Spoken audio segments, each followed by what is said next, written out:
নমস্কার বন্ধুরা, আজকে আমি একটা সবজি রান্না করছি।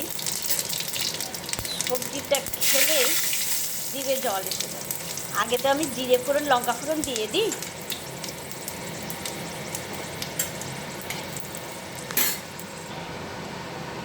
জিরে ফোড়নটা লঙ্কা ফোড়নটা হয়ে গেছে, এবার আলু দিয়ে দিচ্ছি।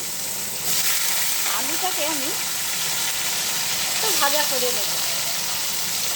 এবার আলুটার কালার আর ভাজা করার জন্য একটু সামান্য লবণ দিয়ে দিলাম, একটু সামান্য হলুদ দিয়ে দিলাম, আর কটা কাঁচা লঙ্কা নিয়ে আর এক আলু ভাজাটা কিন্তু হয়ে গেছে। এইবার আসল জিনিস ঢালছি, ঝিঙে। এবার ঝিঙেটাকে নেড়ে চেড়ে একটু ভেজে দেবো। বুঝতে পারছেন তো বন্ধুরা কি হবে? ঝিঙে পোস্ত। মাছ মাংস কিন্তু সবসময় ভালো লাগে না। হ্যাঁ, এবার আমি সামান্য একটু লবণ দিয়ে দেবো। লবণ দিয়ে নেড়ে ছেড়ে এবার আমি ঢাকা দিয়ে দেবো। বন্ধুরা, ঝিঙেটা কিন্তু একদম কমে এসেছে, দেখুন একদম নরম হয়ে এসেছে। এইবার আমি ঝিঙের স্বাদটাকে বাড়ানোর জন্য পোস্ত দিয়ে দিচ্ছি।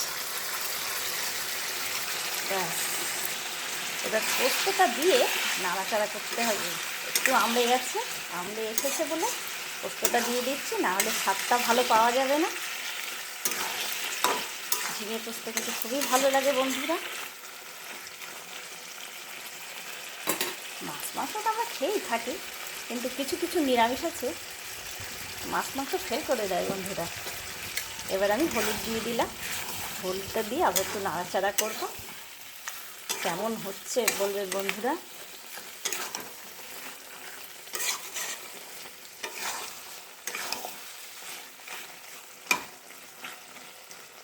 দেখুন খুব সুন্দর একটা কালারও এসে গেছে। এবার আমি আরেকটু ঢেকে দেবো। ব্যাস, ঝিঙে পোস্ত কিন্তু আমার হয়ে গেছে। বন্ধুরা কমেন্ট তো অবশ্যই করবেন কেমন হয়েছে।